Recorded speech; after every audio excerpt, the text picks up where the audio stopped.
Assalamu alaikum students, I am your chemistry teacher. Today 22nd July 2020 this lecture for all 10th boys and girls chapter number 11 हम लोग पढ़ रहे हैं और हम लोग ने आज टॉपिक पढ़ने हैं petroleum, natural gas and uses of organic compound. ठीक है, ये टॉपिक जो है वो आज हम लोग डिस्कस करेंगे कि इन टॉपिक के अंदर जो है वो क्या शॉर्ट क्वेश्चन है और क्या इनमें से जो है वो लॉन्ग क्वेश्चन आते हैं बोर्ड के पेपर में। ठीक है जी, आज आप लोगों ने जो टॉपिक पढ़ने हैं वो है petroleum, natural gas and it's uses, और उसके बाद जो है वो सोर्सेज ऑफ ऑर्गेनिक कंपाउंड्स हैं। ये वही सोर्सेज हैं, दोबारा से करने की ज़रूरत नहीं है, आपने वहीं से नाम याद कर लेने हैं।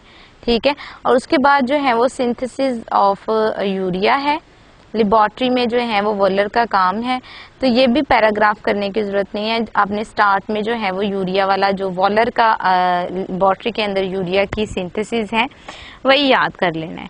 ठीक है, तो इसलिए जो है वो आप लोगों के पास हम वो टॉपिक नहीं डिस्कस करेंगे, वो आप लोगों ने पढ़ लिए हुए हैं। तो आज अब हम लोगों ने जो है वो आगे पढ़ने हैं यूजेस ऑफ ऑर्गेनिक कंपाउंड। तो इसके जो है वो कुछ यूजेस हैं और यूजेस बहुत इंपॉर्टेंट है। ये शॉर्ट क्वेश्चन में भी बहुत आते हैं, शॉर्ट क्वेश्चन में तो बहुत आते हैं ना, और लॉन्ग क्वेश्चन के तौर पे भी यूजेस आते हैं। तो यूजेस एज द फूड है, uses as clothing, uses as houses, uses as fuel, uses as medicine और यूजेस एज रॉ मटेरियल। जी, सबसे पहले जो है वो हम लोग डिस्कस करते हैं पेट्रोलियम को। ठीक है, पेट्रोलियम को जो है वो हम लोगों ने सबसे पहले डिस्कस करना है कि पेट्रोलियम जो है ये क्या है। ये असल में जो है वो पेट्रोल से पेट्रोल लफ्ज़ इससे निकला है। ठीक है, ये वो पेट्रोल नहीं है जो आप लोग व्हीकल्स के अंदर, गाड़ियों के अंदर इस्तेमाल करते हैं। पेट्रोलियम जो है ये आप लोगों के पास फर्स्ट जो है वो मिक्सचर होता है जो आप लोग ज़मीन से डेड प्लांट्स की जो है वो डीकम्पोजिशन से बना हुआ जो मिक्सचर होता है जो आप निकालते हैं उसको पेट्रोलियम कहते हैं। अब सबसे पहले इसकी डेफिनेशन है, petroleum is a dark brownish और greenish black coloured viscous liquid. Viscous कहते हैं गाढ़ा। ठीक है, कि गाढ़े किस्म का जो है वो ये ग्रीनिश ब्लैक और डार्क ब्राउनिश कलर का जो है वो इन दोनों में से एक कलर होता है। इस तरह का जो है वो एक लिक्विड होता है जिसको आप लोग पेट्रोलियम कहते हैं। लेकिन आपने देखा होगा जो पेट्रोल होता है जो गाड़ियों में हम इस्तेमाल करते हैं वो तो ऐसा नहीं होता, डार्क ब्राउनिश तो नहीं ना होता, ना ग्रीनिश ब्लैक होता है। तो ये वो मटेरियल है जो कि आप सबसे पहले निकालेंगे, इससे पेट्रोल निकलता है। It is a complex mixture of several solids, कि ये कम्प्लेक्स मिक्सचर होता है, पेचीदा किस्म का मिक्सचर होता है। सेवरल सॉलिड्स, ठीक है, इसमें सॉलिड भी होते हैं चीज़ें, लिक्विड्स और गैसेस, इसमें तीनों चीज़ें होती हैं। ठीक है, लिक्विड भी होते हैं, गैसेस भी होती हैं और सॉलिड मटेरियल भी होते हैं, और हाइड्रोकार्बन्स होती हैं basically in water mixed with salt and earth particles. और जो कि ये चीज़ें जो हैं वो मिक्स हुई होती हैं पानी के अंदर, और इसमें जो है वो सॉल्ट्स भी मिक्स हुए होते हैं, और इसमें ज़मीन के जो हैं वो यानी कि मिट्टी वगैरह भी, अर्थ पार्टिकल्स भी इसके अंदर मिक्स हुए होते हैं। फिर आप सारे को बाहर निकालते हैं और फिर जो है वो लैदा इससे चीज़ें बनाई जाती हैं। आगे डीजल बनाया जाता है, पेट्रोल बनाया जाता है, मिट्टी का तेल कैरोसिन ऑयल बनाया जाता है, और जो गैस होती है वो नेचुरल गैस होती है, मीथेन गैस होती है, उसको चूल्हों के अंदर जो है वो जलाने के लिए इस्तेमाल किया जाता है। ठीक है, इसके बाद आ जाती है इसकी एक्सप्लेनेशन और फ्रैक्शनल डिस्टिलेशन भी। ठीक है, फ्रैक्शनल डिस्टिलेशन की यहाँ पे डेफिनेशन है, petroleum is a main source of organic compound. Petroleum जो है वो ऑर्गेनिक कंपाउंड का मेन सोर्स है, इसी से जो है वो आगे ऑर्गेनिक कंपाउंड बहुत सारे बनाए जाते हैं।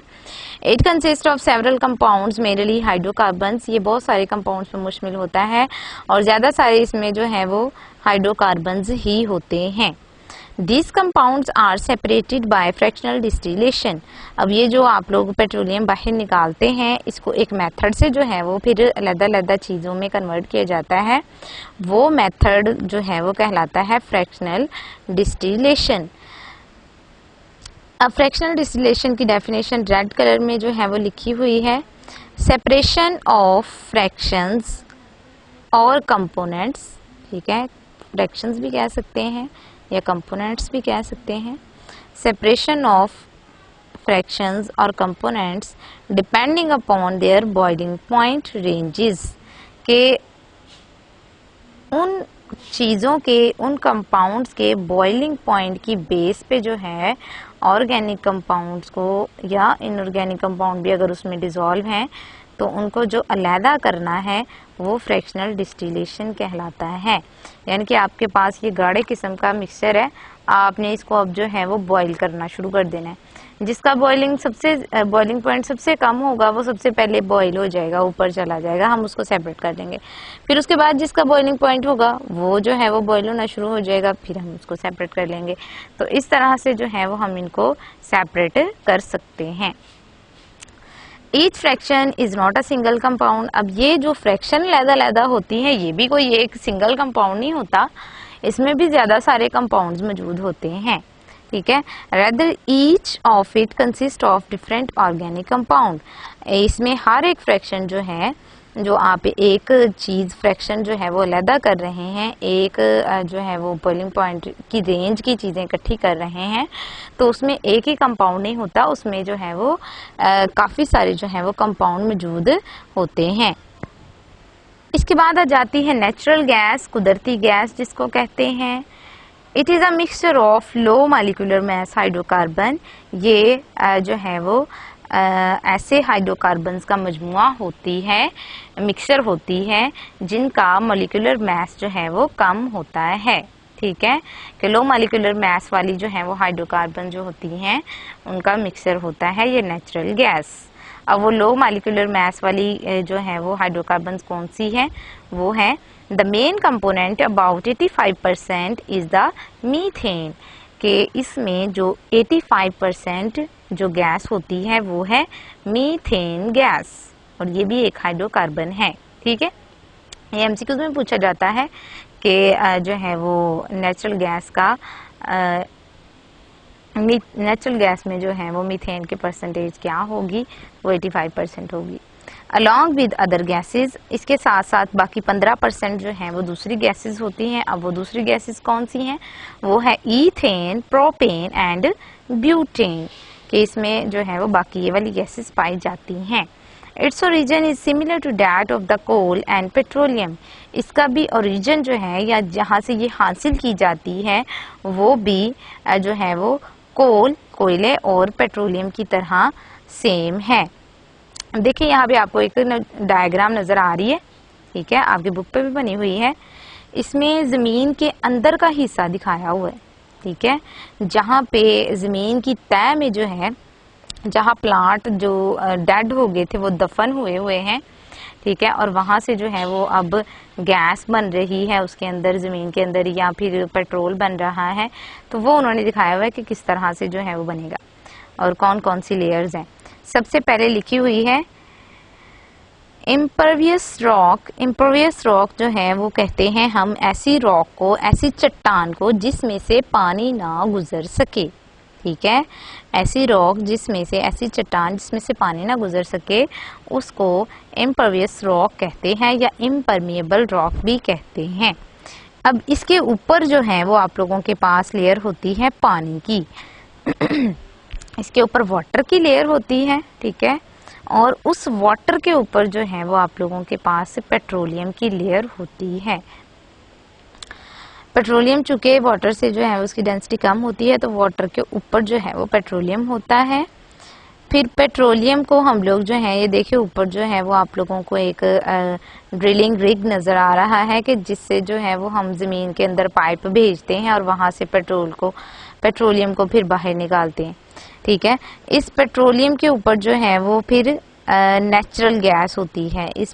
क्योंकि गैस जो है वो उसकी डेंसिटी इस पेट्रोलियम से भी कम होती है, तो वो पेट्रोलियम के ऊपर मौजूद होती है। नेचुरल गैस, कुदरती गैस, यानी कि जब आप लोग पेट्रोलियम को निकालने लगेंगे तो सबसे पहले उस ज़मीन में से जो है वो गैस निकलेगी, गैस के बाद जो है वो पेट्रोलियम निकलेगा, ठीक है। उसके बाद फिर उसके ऊपर जो है वो इम्परवियस रॉक आ जाती है, और उसके बाद जो है वो शेल आ जाती है, यानी कि ज़मीन की एक तह का नाम है, और उसके बाद हमारी ज़मीन कशर अर्ज़ यानी कि अर्थ क्रस्ट आ जाती है, ठीक है। समझ आ गई। इसके बाद आ जाते हैं uses of natural gas. Natural gas के इस्तेमालात के नेचुरल गैस कहाँ कहाँ इस्तेमाल की जाती है। सबसे पहले तो आप लोगों को पता है कि ये घरों में इस्तेमाल की जाती है। Natural gas is used as fuel in homes, कि ये फ्यूल के तौर पे जो है वो इस्तेमाल की जाती है, ईंधन के तौर पे इस्तेमाल की जाती है घरों में, as well as in industries के अंदर भी इस्तेमाल की जाती है। It is used as fuel, और ये एज अ फ्यूल जो है वो एज अ ईंधन जो है इन ऑटोमोबाइल्स के अंदर, ऑटोमोबाइल्स के सारी जो हैं वो गाड़ियाँ, चाहे वो ट्रक हैं, कारें हैं, बाइक हैं, बस है, हर एक चीज़ के अंदर जो है वो इस्तेमाल की जाती है as a compressed natural gas, as a CNG। इसकी एब्रीवेशन आपने अच्छे तरीके से याद कर लेनी है। CNG किसकी एब्रीवेशन है? Compressed natural gas. उसके बाद आ जाता है नेचुरल गैस जो है is also use to make carbon black. Natural gas को जो है वो कार्बन ब्लैक बनाने के लिए भी इस्तेमाल किया जाता है, जिससे बाद में टायर्स वगैरह बनते हैं, ठीक है। कार्बन ब्लैक बनाने के लिए भी नेचुरल गैस को इस्तेमाल किया जाता है, और फर्टिलाइजर बनाने के लिए भी इसको इस्तेमाल किया जाता है। अब आ जाते हैं यूजेस पे। Uses of organic compound. Organic compound जो है वो बहुत हर जगह जो है वो इस्तेमाल होते हैं, जैसा कि आप लोगों को नज़र आ रहा है। लेबॉर्ट्रीज़ के अंदर भी इस्तेमाल होते हैं, उसके बाद मेडिसिन के शोबे में यानी कि हॉस्पिटल्स में भी इस्तेमाल होते हैं, ठीक है। उसके बाद जो है वो घरों में जो फूड हम खाते हैं, फ्रिज के अंदर जो फूड रखी हुई है वो भी ऑर्गेनिक कंपाउंड है। उसके बाद जो पेट्रोल यूज़ किया जा रहा है एज अ फ्यूल, वो भी ऑर्गेनिक कंपाउंड है। उसके बाद जो आप लोगों के पास जो क्लीनर है, जो क्लीनिंग के लिए जो कंपाउंड यूज़ करता है, वो भी ऑर्गेनिक in नेचर होते हैं। नो डाउट, इसमें कोई शक नहीं है, thousand of organic compounds are synthesised naturally, के हज़ारों की तादाद में जो है वो ऑर्गेनिक कंपाउंड कुदरती तौर पे पाए जाते हैं by the animals and plants, के एनिमल्स और प्लांट्स से हासिल किए जाते हैं कुदरती तौर पे। बट लेकिन millions of compounds, organic compounds are being prepared in the laboratory, लेकिन मिलियंस की तादाद में जो है वो ऑर्गेनिक कंपाउंड अब हम लोग लेबॉर्ट्री में तैयार करते हैं, ठीक है, या एक केमिस्ट जो है वो लेबॉर्ट्री के अंदर तैयार करता है। These compounds are part of everything from food, कि ये ऑर्गेनिक कंपाउंड जो हम बनाते हैं ये हमारी फूड का हिस्सा भी है। वी ईट, जो हम खाते हैं, टू वेरियस आइटम्स, डिफरेंट तरह की चीज़ों में। वो यूज़ इन डेली लाइफ, हमारी डेली लाइफ में भी इस्तेमाल होते हैं। टू फुलफिल आवर नीड्स, और हमारी जो है वो ज़रूरियात को पूरे करने के लिए भी इस्तेमाल किए जाते हैं, ठीक है। जैसा है कि आप लोगों के पास जो है वो जितने भी शॉपिंग बैग्स हैं ये भी ऑर्गेनिक कंपाउंड्स के ही बने होते हैं, जितने कपड़े हैं वो भी ऑर्गेनिक कंपाउंड्स के ही बने होते हैं। तो ऑर्गेनिक कंपाउंड जो हैं वो हमारी डेली लाइफ में बहुत ज़्यादा यूज़ किए जाते हैं। जी, सबसे पहले नंबर पे आ जाता है यूजेस एज अ फूड, के खुराक के तौर पे इस्तेमाल किया जाता है ऑर्गेनिक कंपाउंड को। तो अब यहाँ पे मैंने आपके सामने जो है वो फूड भी दिखा दी है, और आप लोगों को पता है कि सोर्सेज में भी आप लोगों ने पढ़ा है कि फूड में जो है वो किस किस फूड में क्या क्या चीज़ें पाई जाती हैं, प्रोटीन किस में पाई जाती है, कार्बोहाइड्रेट किस में पाए जाते हैं। तो वो सारे के सारे ऑर्गेनिक कंपाउंड है। The food we eat daily, जो हम खाना खाते हैं रोज़, एज सच मिल्क या सच एज मिल्क, जो दूध पीते हैं, एग्स खाते हैं, मीट गोश्त खाते हैं, उसके बाद वेजिटेबल्स खाते हैं, एक्सेट्रा, कंटेन्स कार्बोहाइड्रेट। इनमें कार्बोहाइड्रेट्स होते हैं, प्रोटीन्स होती हैं, फैट्स होते हैं, विटामिन्स होते हैं, etcetera are all organic compounds, के तमाम ये ऑर्गेनिक कंपाउंड्स होते हैं। तो वो जितने भी हम लोग फूड खाते हैं वो सारी की सारी ऑर्गेनिक इन नेचर होती है। इसके बाद आ जाते हैं यूजेस एज क्लॉथिंग, के कपड़े के तौर पे हम ऑर्गेनिक कंपाउंड्स को इस्तेमाल करते हैं। जैसे आप लोगों को सामने नज़र आ रहे हैं, ऑल टाइप्स ऑफ क्लॉथिंग, के जितने भी किस्म के हम लोग कपड़े पहनते हैं, वी वेयर जो हम पहनते हैं, we use as bed sheets, हम जो बेड शीट्स के तौर पे यूज़ करते हैं या पर्दों के फॉर्म में यूज़ करते हैं या डिफरेंट जो है वो चीज़ें बनाने के लिए इस्तेमाल करते हैं, कवर्स बनाने के लिए इस्तेमाल करते हैं, are made up of natural fibres, कि ये सारी के सारी जो हैं वो नेचुरल फाइबर से, कुदरती तौर पे पाई जाने वाली फाइबर से मिलके बने होते हैं। और वो फाइबर कौन सी है, वो कॉटन हो सकती है, जैसे कॉटन के जो है वो कपड़े बनते हैं, सिल्क हो सकती है और वूल हो सकती है, ठीक है, जो नरम वाला सॉफ्ट वाला कपड़ा होता है। तो ये सारे के सारे ऑर्गेनिक कंपाउंड हैं। एंड सिंथेटिक फाइबर्स, या जो अब हम लोग जो हैं वो खुद से प्रिपेयर करते हैं, सिंथेटिक यानी कि लेबोरेटरी के अंदर बनाई जाने वाली फाइबर्स, जिसमें आपके पास आ जाती है नायलन आ जाती है, ठीक है, जिसके बहुत सारे शूज़ बनाए जाते हैं, बहुत सारे अब जो हैं वो चेयर्स और बर्तन भी बनाए जाते हैं। उसके बाद जो है वो डैक्रॉन है, डैक्रॉन भी आप लोगों के पास इसी फॉर्म में आता है, नायलन की टाइप ही है। और एंड एक्राइलिक, और उसके बाद जो है वो एक्राइलिक है। यहाँ पे एक्राइलिक फाइबर मैंने आप लोगों को फर्स्ट जो है वो डायग्राम में दिखा भी दी है, धागे की फॉर्म में है। उसके बाद all these are organic compound, तो ये सारे के सारे जो हैं वो आप लोगों के पास ऑर्गेनिक कंपाउंड है। तो हम हर जगह पे जो है वो कपड़ों को इस्तेमाल करते हैं, तो सारे के सारे कपड़े जो हैं वो ऑर्गेनिक कंपाउंड्स होते हैं। यूजेस एज हाउसेस, घरों के तौर पे इस्तेमाल, घरों के तौर पे कहाँ है वो इस्तेमाल होता है, आपको नज़र आ रहा है कि सामने जो आपको डायग्राम दी गई हैं ये सारी जो हैं वो लकड़ी की चीज़ें ही बनाई हुई हैं। तो जो लकड़ी है, वुड, वो सेलुलोज जो है वो उसके अंदर मौजूद होता है। वुड इज सेलुलोज, वुड जो है वो सेलुलोज है, और ये नेचुरली सिंथेसाइज ऑर्गेनिक कंपाउंड है, कि ये कुदरती तौर पे बनता है, कि लकड़ी जो है वो कुदरती तौर पे अल्लाह ताला की तरफ से जो है वो पौधा जब बड़ा हो जाता है तो वो लकड़ी बनाता है। तो ये एक फितरी जो कुदरती अमल है कि जो है वो नेचुरली जो है वो पाया जाता है। It is used for making houses, इसको हम लोग जो है वो घर बनाने के लिए भी इस्तेमाल करते हैं, और अब फर्नीचर बनाने के लिए भी इस्तेमाल करते हैं, और अब तो हम लोग जो हैं वो कमरों के अंदर ही जो है वो लकड़ी का काम भी करवाते हैं। फर्नीचर ऑफ ऑल काइंड्स, हर तरह का जो है वो फर्नीचर आप लोगों के पास लकड़ी का बनाया जा सकता है। तो हर चीज़ फिर आप लोगों के पास जो लकड़ी की बनी हुई होगी वो ऑर्गेनिक कंपाउंड में आएगी, ठीक है। यूजेस एज फ्यूल, फ्यूल के तौर पे इस्तेमाल।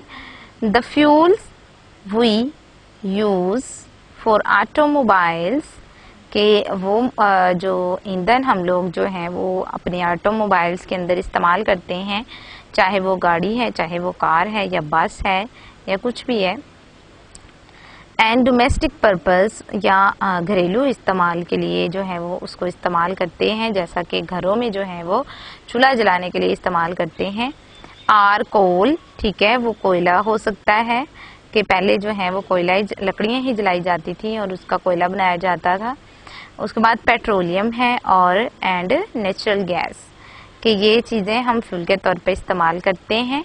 These are called fossil fuels, इनको फॉसिल फ्यूल्स कहते हैं, कि ये जो है वो फॉसिल फ्यूल्स हैं, चूँकि ये ज़मीन के अंदर जो है वो डीकम्पोजिशन से जो है वो प्लांट की डीकम्पोजिशन से बनते हैं, इसलिए इनको फॉसिल फ्यूल्स कहते हैं। All of these are organic compound, तो ये सारे भी क्या हुए, ये ऑर्गेनिक कंपाउंड्स होते हैं, ठीक है। यूजेस एज मेडिसिन, मेडिसिन के तौर पे इस्तेमाल किया जाता है ऑर्गेनिक कंपाउंड को। A large number of organic compounds, कि बहुत सारे जो हैं वो organic compounds naturally synthesise by plants, कि वो जो है वो नेचुरली हम लोग जो है वो प्लांट से हासिल करते हैं। जैसे पहले जो है वो मेडिसिन ज़्यादातर जो है वो जड़ी बूटियों से ही बनाई जाती थी, ठीक है, प्लांट से ही जो है वो हासिल करके, तो उन्हीं से जो है वो जड़ी बूटियाँ बनाई जाती थी। अब जो है वो हम लोग लेबोरेटरी के अंदर बनाना स्टार्ट हुए हैं। Are used as medicine by us, ये हम लोग जो है वो मेडिसिन के तौर पे इस्तेमाल करते हैं।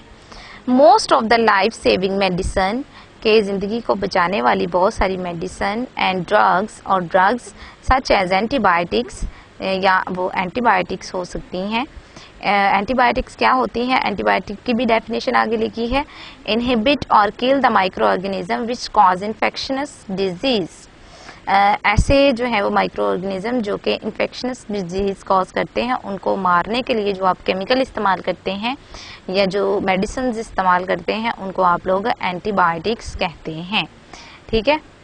Are synthesise in the laboratory, तो ये लेबोरेटरीज के अंदर जो है वो अब बनाई जाती हैं। जैसे कि आप लोगों के पास पैरासिटामोल है, पैरा एसिटाइल एमाइनोफिनोल, तो ये भी एक ऑर्गेनिक कंपाउंड है। जैसे डिस्प्रिन है, ये एस्प्रिन कंपाउंड है, तो ये भी ऑर्गेनिक कंपाउंड है। तो इनको जो है वो मेडिसिन जो है वो ज़्यादातर ऑर्गेनिक कंपाउंड्स पे मुश्तमिल होती हैं। यूजेस एज रॉ मटेरियल के तौर पे इस्तेमाल, तो रॉ मटेरियल के तौर पे जो है वो ऑर्गेनिक कंपाउंड को बहुत सारी चीज़ें बनाने के लिए इस्तेमाल किया जाता है। जैसे जो है वो सेलुलोज से हम लोग जो है वो पेपर बनाते हैं, तो सेलुलोज लकड़ी से हासिल किया जाता है, तो पेपर भी सारे का सारा जो है वो ऑर्गेनिक कंपाउंड है। चाहे वो आपकी बुक्स हैं, वो आपकी जो है वो कॉपीज़ हैं, सारे का सारा ऑर्गेनिक कंपाउंड है। Organic compound are use to prepare a variety of materials, बहुत सारी जो है वो डिफरेंट तरह के मटेरियल्स बनाने के लिए इस्तेमाल किया जाता है। सच एज रबर बनाने के लिए भी इस्तेमाल किया जाता है, पेपर बनाने के लिए इस्तेमाल किया जाता है, इंक्स बनाने के लिए इस्तेमाल किया जाता है, ड्रग्स बनाने के लिए इस्तेमाल किए जाते हैं, डाइज बनाने के लिए जो है वो इस्तेमाल किए जाते हैं, रंग कहते हैं डाइज को, पेंट्स बनाने के लिए इस्तेमाल किए जाते हैं, वार्निशेस बनाने के लिए, यानी कि ये जो पेंट होते हैं, पेंट की जो है वो और टाइप है वार्निशेस, वो बनाने के लिए इस्तेमाल किए जाते हैं। पेस्टिसाइड्स यानी कि पेस्ट को मारने के लिए जो केमिकल्स इस्तेमाल किए जाते हैं, उनके अंदर भी organic compound as a raw material जो है वो इस्तेमाल किए जाते हैं। तो ये सारी जो है वो चीज़ें हमारे डेली लाइफ में यूज़ होती हैं। तो इसका मतलब है कि ऑर्गेनिक कंपाउंड हमारी जो है वो डेली लाइफ में बहुत ही ज़्यादा जो है वो पाए जाते हैं। Thank you 10th class. अपने अराउंड जो है वो सारी चीज़ों का जायज़ा लीजिएगा और लिखिएगा कि कौन कौन सी चीज़ जो है वो ऑर्गेनिक इन नेचर है या वो ऑर्गेनिक कंपाउंड है।